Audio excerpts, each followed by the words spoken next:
Hello, fellow humans. In today's video, I will talk about the obsession with economic growth. A recent paper by Kaiser, Steinberger, and Schmelzer summarized different theories about what motivates economic growth. We can safely say that economic growth is the number one obsession of all business leaders and politicians. Generally speaking, it is about the rise of the gross domestic product, which measures how much stuff is produced and sold in the country during a year. It's the stuff that has a price and a buyer who has paid that price. A forest, if it just sits there, cannot contribute to growth, but if it's cut down and sold, it does add to economic growth. The obsession with economic growth comes, as the paper shows, from various sources.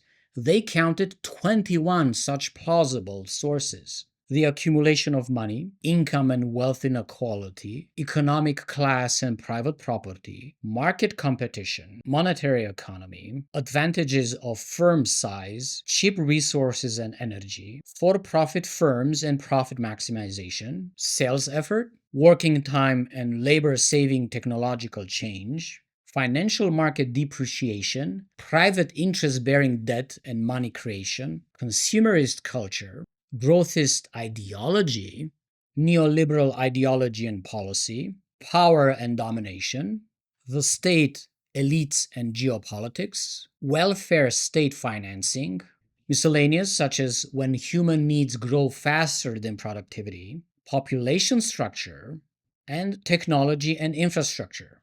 These 21 general themes have 112 mechanisms that lead to economic growth dependencies and imperatives.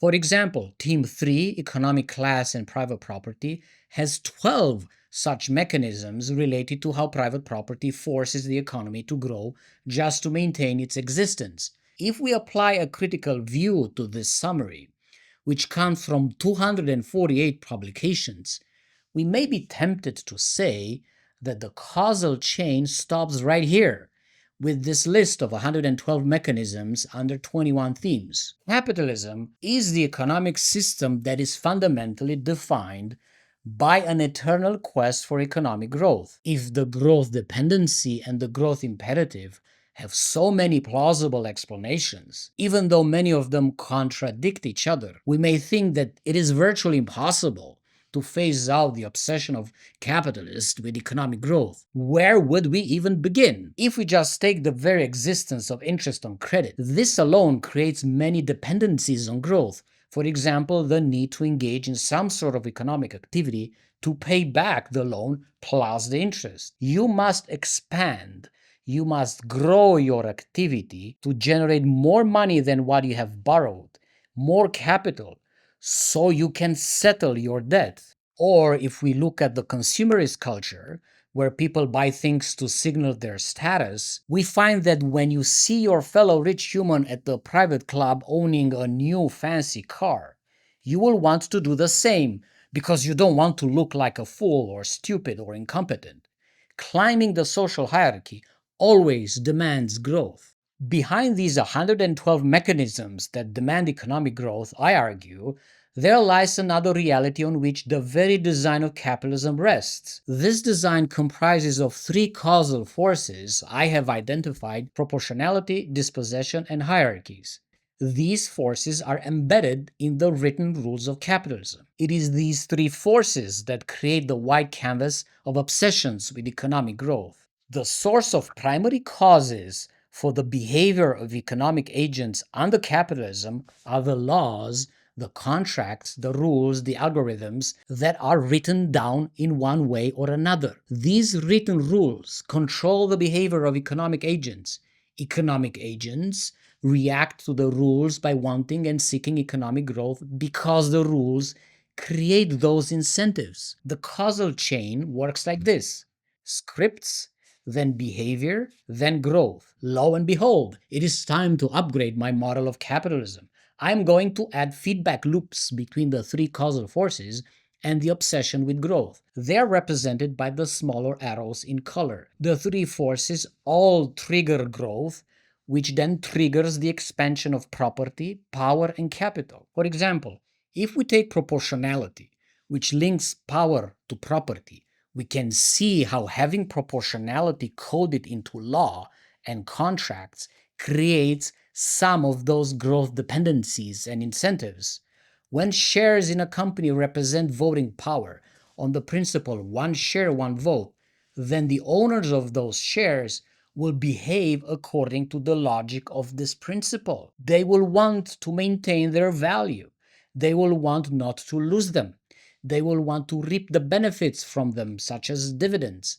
This creates the need to expand economic activity. Their behavior is triggered and limited by what the law allows. Elon Musk does not want growth out of nowhere. The sources of his desire to grow are the written rules of capitalism. It is not some sort of an abstract ideology, theory, or interpretation. Had those written rules not existed, his desire to become a trillionaire may not have even appeared in his brain.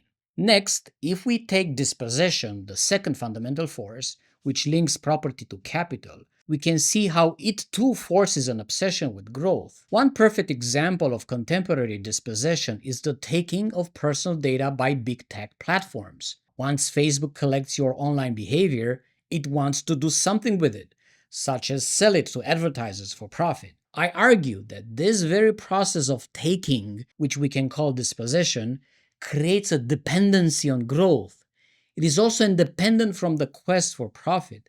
Taking creates a habit of more taking, especially when there's no opposition. The lack of opposition stimulates accumulation without having to bother with guilt or empathy, and complete exemption from punishment. It's all legal. Next, if we take hierarchies, the third fundamental force, which links capital to property, we can see how the very existence of economic hierarchies creates the dependency of growth, because a hierarchy cannot sustain itself without the continued input of resources and increasing revenue. CEOs and executives want more and more money. Undemocratic power under capitalism allows them to get it. Employees in the corporate pyramid also make continued demands for higher salaries, but they don't always get it because they don't have the power to get it. The more power is concentrated in a corporation, the more hierarchical it is, and the higher demand on growth. Once the dependency on growth is established, then the entire system pushes the expansion of power, property, and capital. Economic agents, represented by entrepreneurs, managers, executives, government representatives,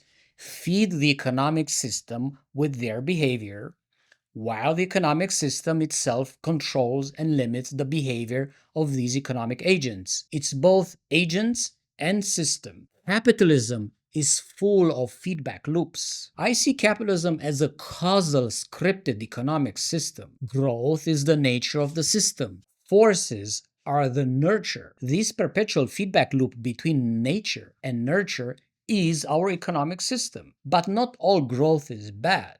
Sometimes it can create net benefit for society when the needs of humans are met, such as the construction of a new hospital or a new subway line. Targeted, careful growth can be good if it does not follow the logic of the three forces.